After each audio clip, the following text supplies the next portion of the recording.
angels, welcome back to your channel Backpack with M.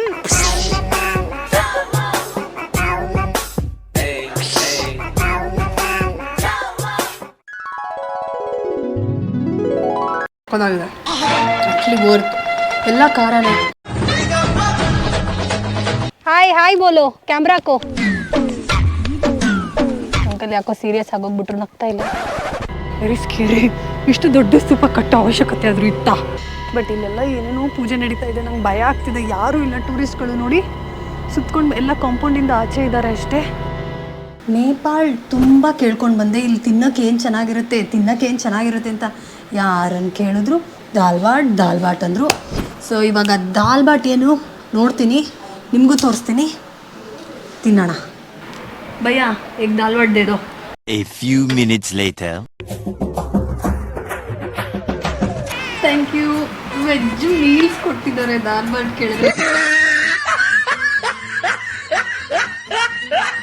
Rice, ಇದು ಯಾವುದೋ ಒಂದು ಚಟ್ನಿ, ಇದು ಮೂಲಂಗಿ ಚಟ್ನಿ, ಇದೊಂದು ಚಟ್ನಿ, ಇದೇನಿದೆ ಈ ಶೇಪಲ್ಲಿದೆ. ಒಂದು ಸೌತೆಕಾಯಿ, ಕ್ಯಾರೆಟು, ಹಪ್ಪಳ, ಮೊಸರು, ಚಿಕನ್ ಕರಿ, ಏನೋ ಒಂಥರ ಕರಿ, ಇದೇನೋ ಒಂದು ಸೊಪ್ಪಿನ ಪಲ್ಯ, ಇದೊಂದು ಪಲ್ಯ, ಮಧ್ಯದಲ್ಲಿ ರೈಸು. ಈ ಕಾಂಬಿನೇಷನ್ ಆಫ್ ಮೀಲ್ಸ್ನ ನಾವು ಎಲ್ಲಾದರೂ ಹೊರಗಡೆ ಹೋದಾಗ ಹಬ್ಬದಲ್ಲಿ ಆ್ಯಕ್ಚುಲಿ ಈ ಥರ ಮಲ್ಟಿಪಲ್ ಬಾಳೆ ಎಲೆ ಮೇಲೆ ಹಾಕೊಂಡು ಒಂದು ಮೀಲ್ಸ್ ಥರ ತಿಂತೀವಿ. ಇದು ಬೆಳಗ್ಗೆ 7 ಗಂಟೆಗೆ ಇವ್ರದ್ದೆಲ್ಲ ನಾಷ್ಟ ಆಗುತ್ತೆ. ಸೊ 7 ಗಂಟೆಗೆ ತಿಂತಾರೆ, ಮತ್ತು 10 ಗಂಟೆಗೆ ಊಟ ತಿಂತಾರೆ, 4 ಗಂಟೆಗೆ ಲೈಟಾಗಿ ಒಂದು ಸ್ನ್ಯಾಕ್ಸ್ ತಿಂತಾರೆ, ಮತ್ತು 7 ಗಂಟೆ ರಾತ್ರಿಗೆ ಡಿನ್ನರ್ ಆಗೋಗುತ್ತೆ. ಈ 4 ಟೈಮ್ ಊಟದಲ್ಲಿ ಇದನ್ನು ಮಿನಿಮಮ್ 2 ಸಲ ಆದರೂ ತಿಂತಾರೆ. ಸೊ ಎಲ್ಲ ಸೇಮ್ ಇರುತ್ತೆ, ಬಟ್ ಚಿಕನ್ ಬದಲು ಒಂದೊಂದ್ಸಲ ಬೀಫ್ ಇರುತ್ತೆ, ಒಂದೊಂದ್ಸಲ ಪೋರ್ಕ್ ಇರುತ್ತೆ, ಒಂದೊಂದ್ಸಲ ಫಿಶ್ ಇರುತ್ತೆ. ಸೊ ಅಷ್ಟು ಬಿಟ್ಟು ಮಿಕ್ಕಿದೆಲ್ಲ ಈ ದಾಲ್ ಬಾಟಲ್ಲಿ ಸೇಮ್. ತಿಂದು ಟೇಸ್ಟ್ ಮಾಡಿ ಹೇಗಿದೆ ಅಂತ ಹೇಳ ಇಂದು ನೋಡ್ತೀನಿ. ನಾನು ಎಲ್ಲ ಚಟ್ನಿಗಳ್ನು ನೆಕ್ಕಿ ಟೇಸ್ಟ್ ಮಾಡ್ತಾಯಿದ್ದೀನಿ. ಇದು ನನ್ನ ಚಟ್ನಿ ಅಂದ್ಕೊಂಡೆ.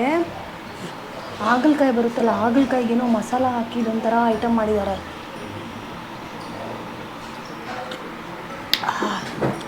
ಎಲ್ಲ ಖಾರ, ಸ್ವೀಟೇ ಕೊಟ್ಟಿಲ್ಲ ಇವರು. ಅಂದರೆ ನಮ್ಮದ್ರಲ್ಲಿ ಏನಂದರೆ ಒಬ್ಬಟ್ಟು, ಕೇಸರಿಬಾತು, ಏನೋ ಒಂದು ಸ್ವೀಟ್ ಇರುತ್ತೆ. ಎಲ್ಲ ಸೊಪ್ಪು ಫ್ರೆಶ್ಶಾಗಿ ಈ ಹಿಲ್ ಸ್ಟೇಷನಲ್ಲಿ ಬೆಳೆದಿರೋ ಹಪ್ಪಳ ಮೆತ್ತಗಾಗಿ ಹೋಗ್ಬಿಡುತ್ತಲ್ರಿ. ಸ್ಪಿನಚ್. ಸೊ ಜಾಸ್ತಿ ವೆಯ್ಟ್ ಮಾಡೋದು ಬೇಡ. ಅನ್ನ ಬಿಸಿ ತುಪ್ಪ ಹಾಕ್ಸ್ಕೊಂಡು ಕಾಯ್ತಾ ಇದೆ. ಇಲ್ಲೆಲ್ಲರೂ ಬಾಸ್ಮತಿ ಅಕ್ಕಿನೇ ಯೂಸ್ ಮಾಡ್ತಾರೆ. ಸೊ ಫಸ್ಟು ಯಾವುದೋ ಗ್ರೀನ್ ಕಲರ್ ದಾಲು,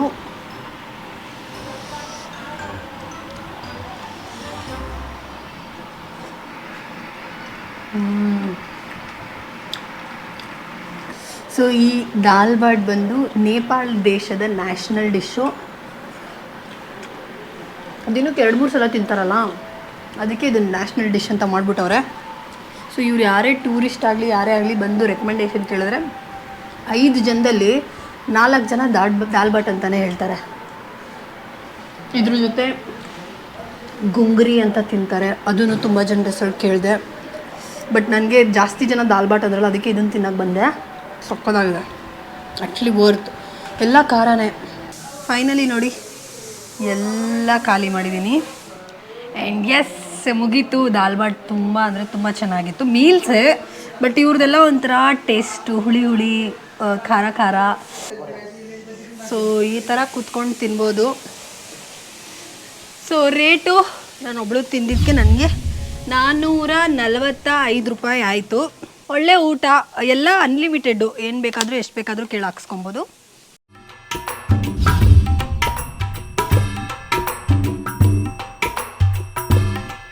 ಸೊ ಎಂಟ್ರಿ ಟಿಕೆಟ್ಸ್ ತೊಗೊಂಡಿದ್ದೀನಿ. ಒಂದು ಪೂರ್ತಿ ಬೋಟ್ನೇ ನಾನೇ ತೊಗೊಂಬಿಟ್ಟೆ, 900 ರೂಪಾಯಿ ವಿತ್ ಡ್ರೈವರು. ಇಲ್ಲಾಂದ್ರೆ ಈ ಥರ ಶೇರಿಂಗ್ ಬೋಟ್ಗಳಲ್ಲಿ ಕರ್ಕೊಂಡು ಹೋಗ್ತಾರೆ, ಅದು ಬೇಡ ಹಿಂಸೆ ಅಂತ ಅದು ತೊಗೊಂಡಿದ್ದೀನಿ.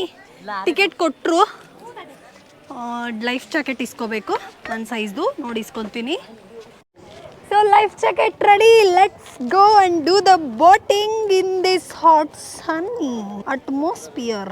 ಸೊ ಇವರೇ ನಮ್ಮ ಬೋಟ್ನ ರೈಡರ್, ನಮ್ಮ ಸಾರಥಿ, ನಮ್ಮ ಎಲ್ಲ. ಸದ್ಯಕ್ಕೆ ನನ್ನ ಜೀವ ಇವಾಗ ಇವ್ರ ಕೈಯಲ್ಲಿದೆ. ಲೈಫ್ ಜಾಕೆಟ್ ಇದೆ, ನಿಮ್ಮ ಜೀವ ಇವ್ರ ಕೈಯಲ್ಲಿದೆ, ಯಾಕಂದರೆ ಕ್ಯಾಮ್ರಾಗೆ ಲೈಫ್ ಜಾಕೆಟ್ ಇಲ್ಲ. ಸೊ ನೀವೆಲ್ಲ ಪ್ರೇ ಮಾಡ್ಕೊಳ್ಳಿ ಸೇಫಾಗಿರಲಿ ಅಂತ.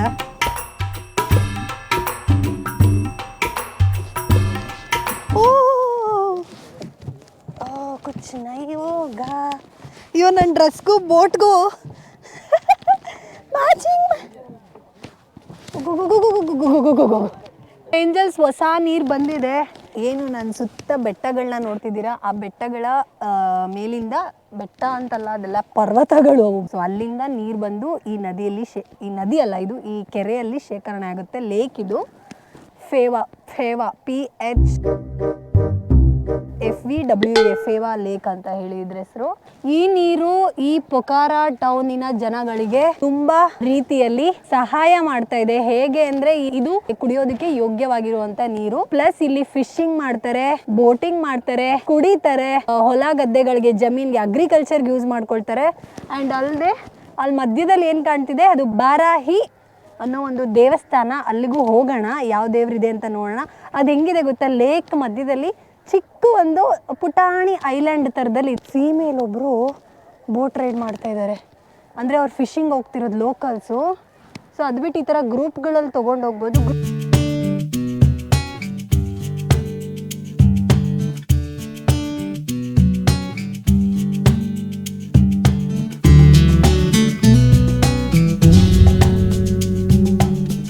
ಬಂದೆ ಈ ಬರಾಹಿ ದೇವರ ಸನ್ನಿಧಿಗೆ. ಯಾವ ದೇವರಿದೆ, ಏನು ಪೂಜೆ ಮಾಡ್ತಾರೆ, ಬನ್ನಿ ಹೊರಗಡೆ ಹೋಗಿ ದರ್ಶನ ಮಾಡೋಣ. ಇಲ್ಲಂತೂ ಸಿಕ್ಕಾಪಟ್ಟೆ ಇಂಡಿಯನ್ಸ್ ಟ್ರಾವೆಲ್ ಮಾಡ್ತಾರೆ, ಎಸ್ಪೆಷಲಿ ನಾರ್ತ್ ಇಂಡಿಯಾಯಿಂದ ಅಂತೂ ಬಸ್ ಹತ್ಕೊಂಡು ಬಂದ್ಬಿಡ್ತಾರೆ. ನೇಪಾಳ್ಗೆ ಬೈ ರೋಡು ಸಿಕ್ಕಿಂ ಕಡೆಯಿಂದ, ಉತ್ತರಾಖಂಡಿಂದ, ಸೊ ಆರಾಮಾಗಿ ಬರ್ಬೋದು.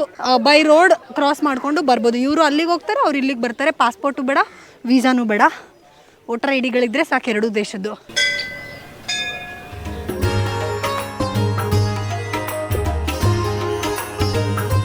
ಸೊ ಬಾರಾಹಿ ದೇವಿಯ ದೇವಸ್ಥಾನ ಇದೆ ನೋಡಿ.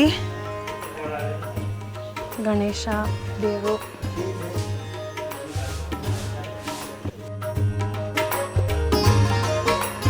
ಸೊ ಇದು ಫಿಶ್ ವಾಚ್ ಪಾಯಿಂಟ್ ಇದು. ಸೊ ಇಲ್ಲೆಲ್ಲ ಮೀನುಗಳು ಬರ್ತವೆ. ಬಟ್ ಏನಂದ್ರೆ ಇವಾಗ ಹೊಸ ನೀರು ಬಂದಿದೆ, ಹಾಗಾಗಿ ಕಾಣಿಸ್ತಾ ಇಲ್ಲ.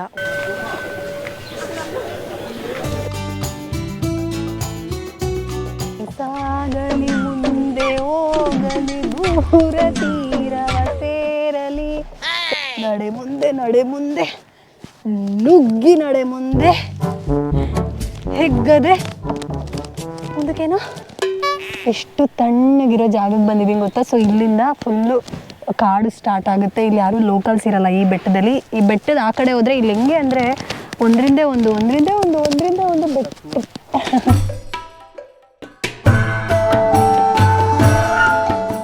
ಹಾಯ್ ಬೋಲೋ ಕ್ಯಾಮ್ರಾ ಕೋ. ಅಂಕಲ್ ಯಾಕೋ ಸೀರಿಯಸ್ ಆಗೋಗ್ಬಿಟ್ರು, ನಗ್ತಾ ಇಲ್ಲ. ಹಾಯ್ ಬೋಲೋ ಅಂಕಲ್. ಮುಗೀತು 1 hour ಬೋಟ್ ರೈಡು. ಹೆಂಗೋಯ್ತು ಟೈಮ್ ಅಂತಾನೆ ಗೊತ್ತಾಗಿಲ್ಲ. 1 hour ಆಗೋಯ್ತು. ಅಂಕಲ್ ತುಂಬ ಸೈಡೆಲ್ಲ ಕರ್ಕೊಂಡೋಗಿ ಒಳ್ಳೆ ವ್ಯೂ ತೋರಿಸಿದ್ರು ಬೆಟ್ಟಗಳದ್ದು. ಸೊ ಈಗ ಬೋಟಿಂಗ್ ಮುಗೀತು. ನೆಕ್ಸ್ಟ್ ಏನು ತೋರಿಸ್ತೀನಿ ಬನ್ನಿ. ಸೊ ನನ್ನ ಹತ್ರ ತಂದಿದ್ದಿನ ಕರೆನ್ಸಿ ಎಲ್ಲ ಸ್ವಲ್ಪ ಖಾಲಿ ಆಗಿತ್ತು. ಇನ್ನೊಂದು 2-3 ದಿನ ಇರ್ತೀನಿ ಇಲ್ಲಿ. ಶಾರ್ಟೇಜ್ ಇದೆ ಮನಿ. ಇಂಡಿಯನ್ ರುಪೀಸ್ ತೊಗೊಳ್ತಾರೆ, ಬರೀ 100 ರೂಪಾಯಿ ಅಷ್ಟೇ ತೊಗೊಳ್ತಾರೆ. 500, 2000 ಮತ್ತು ಬೇರೆ ನೋಟ್ಗಳನ್ನೆಲ್ಲ ತೊಗೊಳ್ಳಲ್ಲ. ಯಾಕೆ ಅಂದರೆ ಸೊ ನಮ್ಮದು ಡಿಮಾನಿಟೈಸೇಷನ್ ಆಗಿ ನೋಟ್ ಬ್ಯಾನ್ ಆಗಿತ್ತಲ್ಲ. ಸೊ ಆವಾಗ ನೇಪಾಳಲ್ಲಿದ್ದಂತಹ 500 ರೂಪಾಯಿ ಮತ್ತು 1000 ರೂಪಾಯಿಗಳನ್ನ ನಮ್ಮ ಇಂಡಿಯನ್ ಗೌರ್ಮೆಂಟ್ ತೊಗೊಂಡಿಲ್ವಂತೆ, ರಿಜೆಕ್ಟ್ ಮಾಡ್ತಂತೆ. ಸೊ ಆ ರೀಸನ್ನಿಂದಾಗಿ 100 ರೂಪಾಯಿ, ಸೊ ಚಿಕ್ಕ ಅಮೌಂಟ್ ಇಟ್ಕೊಳ್ಳೋಣ ಅಂತ 100 ರೂಪಾಯಿ ಇಸ್ಕೊಳ್ತಾರೆ. ಅದು ಬಿಟ್ಟು 500, 1000 ಇಸ್ಕೊಳ್ಳಲ್ಲ. ನಾನು 100 ರೂಪಾಯಿಗಳು ತಂದಿದ್ದೆ, ಒಂದು ಸ್ವಲ್ಪ ಎಲ್ಲ ಖಾಲಿ ಆಗಿದೆ. Excuse me, I want to exchange dollars. Can I want to exchange for $50. ಇದೆಲ್ಲ ಸ್ವಲ್ಪ ತೊಂದರೆ ಆಗುತ್ತೆ ಈ ಕೆಲಸಗಳೆಲ್ಲ. ಅದಕ್ಕೆ ನಾನು ಇದೆಲ್ಲ ಸ್ವಲ್ಪ ಅವಾಯ್ಡ್ ಮಾಡ್ತೀನಿ ಬ್ಲಾಗ್ ಮಾಡೋದಕ್ಕೆ. ದುಡ್ಡಿನ ವಿಷಯ ಅಲ್ವಾ ಅಂತ, ಇವತ್ತು ಸ್ವಲ್ಪ ಅಮೌಂಟ್ ಅಲ್ವಾ ಅಂತ ನಿಮ್ಮನ್ನು ಕರ್ಕೊಂಡು ಬಂದಿದ್ದೀನಿ. You have no video.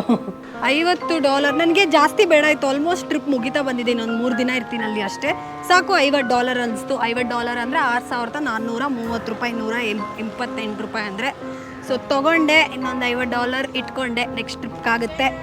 So Yes, ಇದು ಕರೆನ್ಸಿ ಕತೆ. ಹೆಂಗೆ ನಡ್ಕೊಂಡು ಬಂದಿದ್ದೀನಿ ಗೊತ್ತಾ ನಾನು ಇವಾಗಿಲ್ಲಿ. ಆ್ಯಕ್ಚುಲಿ ಏನು ಗೊತ್ತಾ, ಈ ಥರ ಕೆಲಸ ಏನೆಲ್ಲ ನಾನು ಒಬ್ಬೊಬ್ಬಳೇ ಇರುವಾಗ ಅಂದರೆ ಸೇಫ್ ಜಾಗದಲ್ಲಿ ಪರ್ಸು ಗಿಸ್ಸು ಎಲ್ಲ ಬ್ಯಾಗಲ್ಲಿ ಇಟ್ಕೊಂಡು ಹೋಗ್ತೀನಿ. ಇವತ್ತು ಪರ್ಸಿಂಗ್ ಇಟ್ಕೊಂಡು ಹೋಗ್ತಿರೋದೇ ನಂಗೆ ಅರ್ಧ ಭಯ ಆಗ್ತಿದೆ, ಯಾಕಂದರೆ ಬ್ಯಾಗ್ ಇಲ್ಲ. ರೋಡಲ್ಲಿ ಸ್ವಲ್ಪ ಕರೆನ್ಸಿಗೆ ನೋಟ್ಸ್ ನಿಮಗೆ ತೋರ್ಸೋಕ್ಕೆ ಭಯ ಆಗ್ತಿತ್ತು, ಯಾಕಂದರೆ ಪರ್ಸೊಂದು ಯಾರನ್ನ ಕಿತ್ಕೊಂಡು ಹೋಗ್ಬಿಟ್ರೆ ಅಂತ. ಸೊ ಅದಕ್ಕೆ ಕರೆನ್ಸಿ ನೋಟ್ಸ್ ತೋರ್ಸೋದಕ್ಕೆ ಅಂತಲೇ ಹೋಟೆಲಲ್ಲಿ ರೆಸ್ಟೋರೆಂಟ್ ಜಾಗದಲ್ಲಿ ಕೂತಿದ್ದೀನಿ. ಕೆಣೋಣ, $6,000 ಅವ್ರು ಏನು ಕೊಟ್ರಲ್ಲ ಇಲ್ಲೇ ಇದೆ ಅದು. ಆ್ಯಕ್ಚುಲಿ ನಾನು ಜಾಸ್ತಿ ಕನ್ವರ್ಟ್ ಮಾಡಿಸ್ಕೊಳಕ್ಕೆ ಹೋಗಲ್ಲ, ಸ್ವಲ್ಪ ಲಿಮಿಟಲ್ಲೇ ಖರ್ಚು ಮಾಡ್ತೀನಲ್ಲ. ಸೊ ಇದು ಫಸ್ಟು ತುಂಬ ಕನ್ಫ್ಯೂಸ್ ಆಗುತ್ತೆ ನಂಬರ್ಸ್. ಇದು ನೋಡಿ $1,000, ಬ್ಯಾಕ್ ಸೈಡ್ ಇಲ್ಲಿ ಮೂಲೆಯಲ್ಲಿ ಇಂಗ್ಲೀಷಲ್ಲಿ ಬರೆದಿರ್ತಾರೆ. ಸೊ ಈ ನೋಟಲ್ಲಂತೂ ಇಂಗ್ಲೀಷೇ ಇಲ್ಲ, ನೇಪಾಳ್ ರಾಷ್ಟ್ರ ಬ್ಯಾಂಕು. ಮತ್ತು ಇನ್ನೊಂದು ಏನು ಅಬ್ಸರ್ವ್ ಮಾಡಿದೆ ಅಂದರೆ, ನಾನು ಹೇಳಿದ್ನಲ್ಲ ಈ ದೇಶಕ್ಕೆ ಫ್ರೀಡಮ್ ಫೈಟರು ಇಲ್ಲ, ಏನೂ ಇಲ್ಲ. ಆ್ಯಕ್ಚುಲಿ ಹಾಕಿದರೆ ಯಾವುದಾದ್ರೂ ರಾಜಂದು ಫೋಟೋ ಹಾಕ್ಬೋದಿತ್ತು, ಬಟ್ ರಾಜನದ್ದು ಫೋಟೋಗಳೇನೂ ಹಾಕಿಲ್ಲ. ಎಲ್ಲ ನೋಟಲ್ಲೂ ಒಂದೊಂದು ಅನಿಮಲ್ನ ಹಾಕಿದ್ದಾರೆ. ಈ $1,000 ನೋಟಲ್ಲಿ ಎಲಿಫೆಂಟ್ನ ಹಾಕಿ, ಸೊ ಫ್ರಂಟಲ್ಲಿ ನಾವು ಗಾಂಧಿ ತಾತನ ಫೋಟೋ ಹಾಕ್ತೀವಲ್ಲ, ಆ ಥರ ಇವರಿಲ್ಲಿ ಮೌಂಟ್ ಎವರೆಸ್ಟ್ ಫೋಟೋ ಹಾಕಿದ್ದಾರೆ. $500 ನೋಟಲ್ಲಿ ಯಾವ ಅನಿಮಲ್ ಹಾಕಿರ್ಬೋದು? ಗೆಸ್ ಮಾಡ್ತಾ ಇರ್ತೀರಾ? ಗೆಸ್ ಮಾಡಿ. $500 ನೋಟಲ್ಲಿ ನಮ್ಮ ನ್ಯಾಷನಲ್ ಅನಿಮಲ್ ಟೈಗರ್ನ ಹಾಕಿದ್ದಾರೆ. ಸೊ ನೇಪಾಳ್ ರಾಷ್ಟ್ರ ಬ್ಯಾಂಕು ನೋಡಿ, $500. $100 ನೋಟಲ್ಲಿ ಸೊ ನೇಪಾಳದ ನ್ಯಾಷನಲ್ ಅನಿಮಲ್ ಇದು, ಈ ರೈನೋ. ಮೌಂಟ್ ಎವರೆಸ್ಟ್ ಕಾಮನ್ನು ಎಲ್ಲ ಕರೆನ್ಸಿ ನೋಟ್ಗಳಲ್ಲೂ. ಸೊ ಮೌಂಟೇನ್ ಲೆಪರ್ಡ್ ಹಾಕಿದ್ದಾರೆ. $10 ನೋಟ್, $50 ನೋಟಲ್ಲಿ ಹಿಂದಿಲಿ ಹಾಕಿದ್ದಾರೆ. ಓದಕ್ಕೆ ಬರಲ್ಲ ನನಗೆ Hindi, I am sorry. $10 note ಎಷ್ಟು ಖಾಲಿ ಅನಿಸುತ್ತೆ ನೋಡಿ. $10 ನೋಟು ವೈಲ್ಡ್ ಡಿಯರ್ ಹಾಕಿದ್ದಾರೆ $10 ನೋಟಲ್ಲಿ. ಆ್ಯಂಡ್ ಮುಂದೆಗಡೆ ಮೌಂಟ್ ಎವರೆಸ್ಟ್ ಕಾಮನ್. $5 ನೋಟಲ್ಲಿ ಲಾಸ್ಟ್ ನೋಟ್ ಇದೆ, $5 ನೋಟ್. ಇದು ಬಿಟ್ಟರೆ ಇನ್ನು ಕಾಯಿನ್ಸ್ಗಳು ಸ್ಟಾರ್ಟ್ ಆಗುತ್ತೆ. $5 ನೋಟಲ್ಲಿ ಯಾವ ಅನಿಮಲ್ನ ಹಾಕಿರ್ಬೋದು? ಗೆಸ್ ಮಾಡ್ತೀರಾ? ಆಗುತ್ತಾ? ಟಡಾ. ಸೊ ಯಾಕೆ ಇದು ಸ್ವಲ್ಪ ಹಿಮ ಮೌಂಟೇನ್ಸ್ ಹತ್ರ ಎಲ್ಲ ಜಾಸ್ತಿ ಇರುತ್ತಲ್ಲ ಈ ಅನಿಮಲ್ಲು.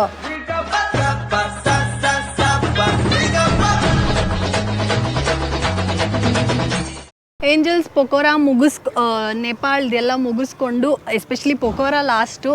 ಸೊ ರಿಟರ್ನ್ ನಾನು ಕಾಠ್ಮಂಡುಗೆ ಹೋಗ್ತಿದ್ದೀನಿ. ಈ ಬಸ್ಸಲ್ಲಿ ಹೋಗ್ತಾ ಇದ್ದೀನಿ. ಹತ್ತತ್ರ 11-12 ಅವರ್ ಜರ್ನಿ ನೈಟು. ಫ್ಲೈಟಲ್ಲಿ ಹೋಗ್ಬೋದಿತ್ತು, ಬಟ್ ಯಾಕೋ ಫ್ಲೈಟ್ ಯಾವುದು ಟಿಕೆಟ್ ಬುಕ್ ಆಗ್ತಾ ಇರಲಿಲ್ಲ, ಅದಕ್ಕೆ ನಾನು ಬಸ್ಸೇ ತೊಗೊಂಡ್ಬಿಟ್ಟಿದ್ದೀನಿ.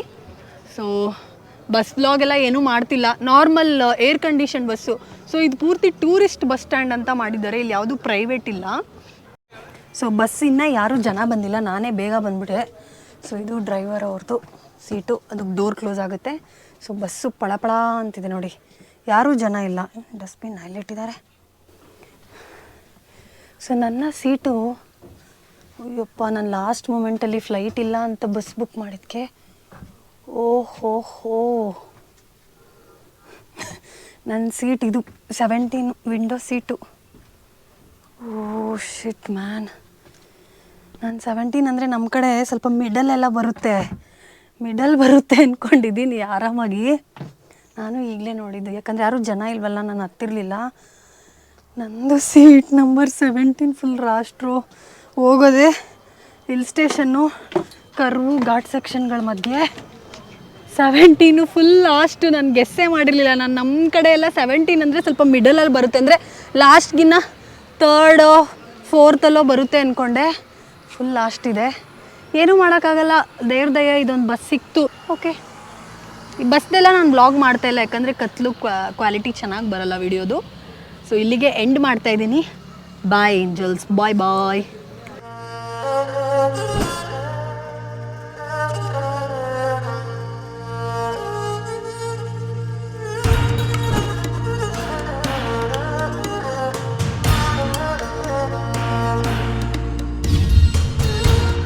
ಎಂಟ್ರಿ ಟಿಕೆಟು $100 ಇದೆ ನಮ್ಮ ಸಾರ್ಕ್ ಕಂಟ್ರಿಗೆ, ಬೇರೆ ಕಂಟ್ರಿಗೆಲ್ಲ 400. Thank you. ಸೊ ನನ್ನ ಮುಖ ನೋಡೇ ಕೊಟ್ಬಿಟ್ರು. ಯೂಶ್ವಲಿ ಪಾಸ್ಪೋರ್ಟ್ಗಳು ಕೇಳ್ತಾರೆ, ಇಂಡಿಯನ್ನ ಅಲ್ವಾ ಅಂತ. ಇಲ್ಲಿ ಟಿಕೆಟ್ ಚೆಕ್ ಇಲ್ಲಿ ಮಾಡ್ತಾರಾ?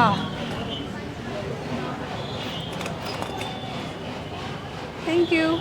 14-15 ಶತಮಾನದ ಟೈಮಲ್ಲಿ ಒಬ್ಬಳು ಟಿಬೇಟಿಯನ್ ವಿಧವೆ ತನ್ನ ಉಳಿದಂತಹ ಸೇವಿಂಗ್ಸ್ ದುಡ್ಡಲ್ಲಿ ಒಂದು ಬುದ್ಧ ಸ್ತೂಪ ಕಟ್ಟಬೇಕು ಅಂತ ಹೇಳಿ ಅವಾಗಿನ ರಾಜನ ಹತ್ರ ಹೋಗಿ ಜಾಗ ಕೇಳ್ತಾಳೆ, ಒಂದು ಚಿಕ್ಕ ಜಾಗ ಕೊಡಿ, ನಾನು ಬುದ್ಧ ಸ್ತೂಪ ಕಟ್ಟಬೇಕು ಅಂತ ಹೇಳಿ. ಅವಾಗಿದ್ದಿದ್ದ ರಾಜ ಜಾಗ ಅವಳಿಗೆ ಕೊಡ್ತಾನೆ. ಆ ಹೆಂಗಸು ತನ್ನ 4 ಮಕ್ಕಳು ಮತ್ತು ಅವರ ಸೇವಕರ ಜೊತೆ ಸೇರಿಕೊಂಡು ಬುದ್ಧ ಸ್ತೂಪ ಕಟ್ಟೋದಕ್ಕೆ ಸ್ಟಾರ್ಟ್ ಮಾಡ್ತಾರೆ. ಅದು ಹೆಂಗೆ ಕಟ್ತಾ ಇರ್ತಾರೆ ಅಂದರೆ ಅವ್ರಿಗೆ ಗೊತ್ತಿಲ್ಲದೆ ಬೆಳೀತಾ ಬೆಳೀತಾ ಬೇರೆ ಬೇರೆ ಜನಗಳು ಜಾಯ್ನ್ ಆಗಿ ಚಿಕ್ಕದಾಗಿ ಕಟ್ಟಬೇಕಾಗಿದ್ದಂತಹ ಸ್ತೂಪ ಇಷ್ಟು ದೈತ್ಯವಾಗಿ ಬೆಳೆಯುತ್ತೆ.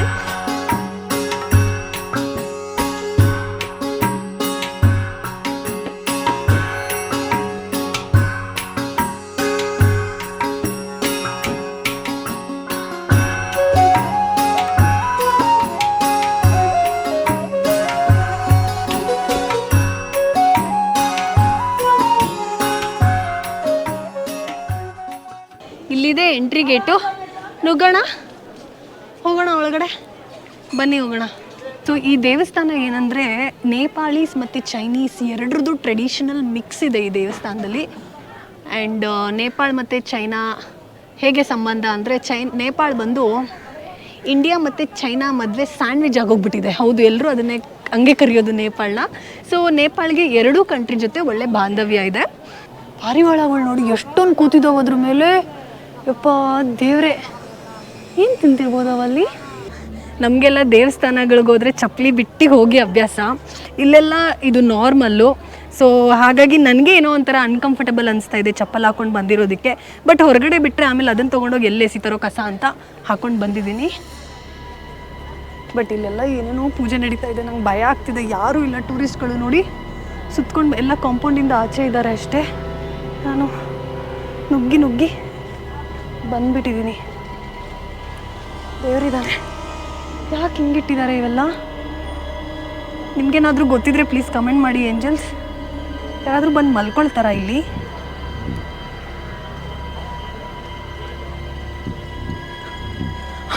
ಭಯ ಆಗ್ತಿದೆ.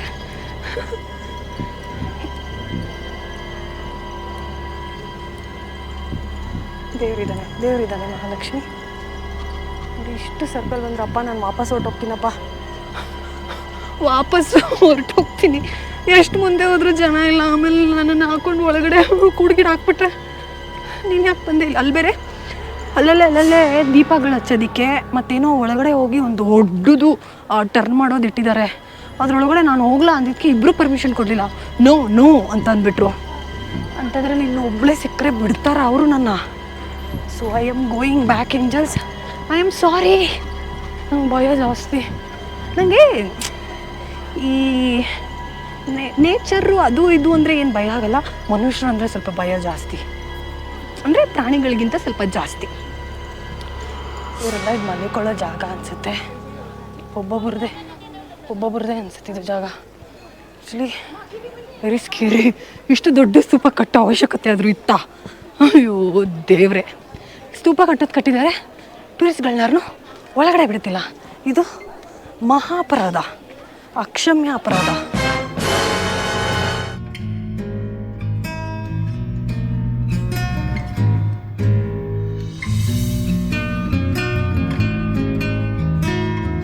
ಒಳಗಡೆ ಇನ್ನೂ ಡಯಾಮೀಟರ್ನೆಲ್ಲ ತೊಗೊಂಡು ಇಷ್ಟಿಷ್ಟೇ ಸ್ಟೆಪ್ಸು ಇನ್ಕ್ರೀಸ್ ಮಾಡ್ತಾ ನೀವು ಇಮ್ಯಾಜಿನ್ ಕೂಡ ಮಾಡ್ಕೊಳಕ್ಕಾಗಲ್ಲ ಈ ಡೋಮ್ ಏನಿದೆ ಇದು ಎಷ್ಟು ದೊಡ್ಡದಾಗಿದೆ ಅಂತ.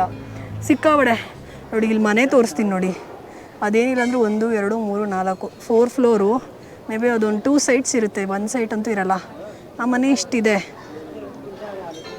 ಈ ಡೋಮ್ ನೋಡಿ ಅರ್ಧ ಭಾಗ ಹಿಂಗೆ ಕಾಣಿಸ್ತಿದೆ. ಇನ್ನು ಎಷ್ಟು ದೊಡ್ಡದಾಗಿರಬೇಕು ಇದು ಅಂತ.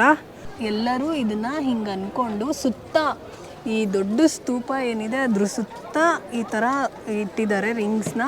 ಸೊ ನಮ್ಮ ಬೈಕೆ ಏನಿದೆ ವಿಶ್ಶು, ಸೊ ಅದನ್ನು ಅಂದ್ಕೊಂಡು ಹೀಗೆ ಮಾಡಿಕೊಂಡು ನಮ್ಮ ವಿಶ್ನ ಹೇಳ್ಕೊಂಡು ಇದನ್ನು ಆಲ್ಮೋಸ್ಟ್ ನೋಡಿ ಎಲ್ಲರೂ ಸುತ್ತುತ್ತಾ ಇದ್ದಾರೆ. ಅಂದರೆ ಎಸ್ಪೆಷಲಿ ಇದ್ರ ಬಗ್ಗೆ ಗೊತ್ತಿರೋರು ಲೋಕಲ್ ನೇಪಾಳೀಸ್ ಇದನ್ನು ಸುತ್ತುತ್ತಾ ಇದ್ದಾರೆ. ಯಾಕಂದರೆ ಅದು ಸ್ಪಿರಿಚುವಲ್ ಸೈಟ್ ಇದೆ ಅವ್ರಿಗೆ. ಆ್ಯಂಡ್ ನಮ್ಮಂಥ ಟೂರಿಸ್ಟ್ಗಳು ಏನು ನೋಡ್ಕೊಂಡು ಬಂದಿದ್ದೀವಿ ಅದನ್ನು ಮಾಡ್ತಾ ಇದ್ದೀವಿ ಅಷ್ಟೇ. ಆ್ಯಂಡ್ ಎಸ್ ಏಂಜಲ್ಸ್, ಈ ವಿಡಿಯೋನ ಸದ್ಯಕ್ಕೆ ಇಲ್ಲಿಗೆ ಎಂಡ್ ಮಾಡ್ತಿದ್ದೀನಿ. ಹೋಪ್ ಈ ವಿಡಿಯೋ ನಿಮ್ಗೆ ಇಷ್ಟ ಆಗಿದೆ ಅಂತ ಭಾವಿಸ್ತೀನಿ. ನೆಕ್ಸ್ಟ್ ಮುಂದಿನ ನೇಪಾಳ್ ವಿಡಿಯೋಲಿ ನಾನು ನಿಮಗೆ ಸಿಗ್ತೀನಿ. And yes tata bye bye. Please ಈ ವಿಡಿಯೋನ ಲೈಕ್ ಮಾಡಿ, ಶೇರ್ ಮಾಡಿ. ಏನಾದರೂ ಡೌಟ್ಸ್ ಇದ್ದರೆ, ಸಜೆಷನ್ಸ್ ಇದ್ದರೆ ಕಮೆಂಟ್ ಮಾಡಿ. And S bye. ನೆಕ್ಸ್ಟ್ ವಿಡಿಯೋಲಿ ಇನ್ನೂ ಒಂದು ಬೆಟರ್ ಕಂಟೆಂಟ್ ಜೊತೆ ನಾನು ನಿಮಗೆ ಸಿಗ್ತೀನಿ ಅಷ್ಟೇ.